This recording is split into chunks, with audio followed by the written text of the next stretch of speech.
Hi. Teaching the NES. I teach. You can read my stuff there. Teaching C++ is hard. You heard Amir talk about it, but I found a way. They have books how to learn C++ in 21 days. So it involves doing a decade of C++, a decade of physics, a decade of biochemistry. Use the biochemistry to make yourself younger, go back in time and kill yourself 21 days after you started the thing. But that's not a great solution. So from where I work, we went to find a smart guy to talk to a conference, not this one, to another one. There's plenty of smart people here as well, but this one was closer. So we found a guy. We bonded over beer and beards. And he came to our school to teach. It was very nice. I noticed when he was teaching about C++, which he did for 3 hours, we had a 1-hour talk planned, he showed a lot of these hardware schematics. And the ones he showed, they reminded me of the one on the right. Yeah, on the right. Right. Some of you are old-timers. Does that hardware schematic remind you of something? You recognize which one it is? Yeah, the 6502. The old classic, it's wonderful. And I was talking to Guy Davidson and asking him, you know, we old-timers, we had it easy. We worked on these low-level machines. We had to understand that. We had no choice. But these new kids, right, they have all these black box machines and shiny. What do I do? His solution was very simple. Right? He's a programmer. Take away this shiny stuff. Yeah, that's cool. I was playing with that idea for a bit, and yeah, the Commodore 64, that's great. That's great. We all think it's great. It's fantastic. But my students won't find that fantastic, right? The 6502, that's great. So I need something with the 6502 that the students like. You know what? NES. They will like the NES. So I went to my boss and talked to him. I want to do an elective. I don't want to make it too popular the first year because I'm trying this out. He said, okay, make a slide to show the students. So I make the crappiest slide I could think of to chase as many of them away as I could. Oh, okay. So this is the slide I used. Just this, right?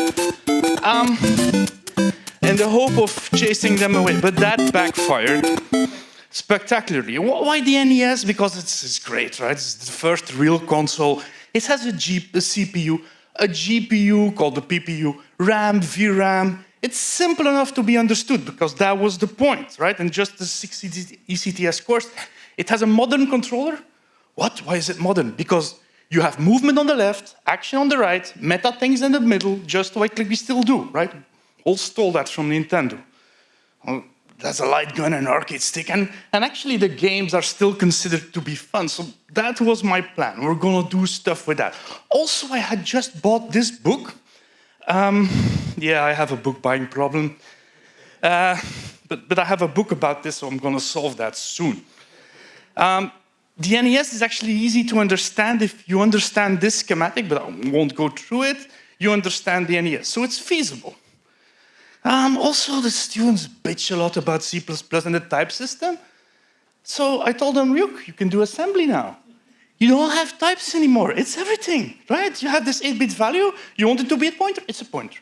You want it to be text? It's text. You want it to be graphics? It's graphics, right?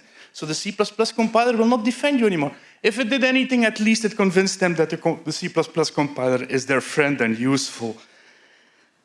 I don't have a lot of time, so I'll just show you some results. This group of students created a version of Flappy Bird, which is 4-player. They had to use the 4-score, which is a janky piece of hardware. They got it to work. They wrote their own music. They stole the artwork from Super Mario. That's great, a great project. These two students made something they call NESPad, which is actually a version of Notepad that runs on the NES. By the way, they had to present this on real hardware. They did their final presentation using their own tool. They created pages instead of PowerPoint slides, so awesome. The early signs are positive, and if you're a mathematician, please go away. I don't want to talk about R-squareds and relevant data, right? It's the first year I teach this. The students for Programming 4, which is a course in the semester after this one, the average was 8 out of 20. For my students who took the elective, it's 11 out of 20. So that's way better. Now, if I'm really honest, if I exclude the guys who didn't participate, right, I'm still 10% improvement. Of course, that's a self-selection effect, and I had a crappy slide to try and chase them away. But the signs look great. This is, don't you all have to read this? Some of my students have a Discord and they don't know I'm also on there. Well, they have forgotten, right? So then they write about software to each other, and I highlight what I find impressive. Without retro console, this guy is writing his own tiny OS, right? Without retro console programming, I wouldn't have understood it. I was super happy with this. I also like that he wrote retro with a little accent on it. It's very French like that.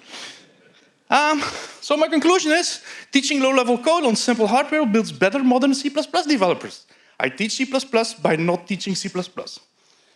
I need your help. If you have any ideas, suggestion, if you're an interesting speaker and cheap because we're a public institution, talk to me. If you have any NES-related hardware, send it to me.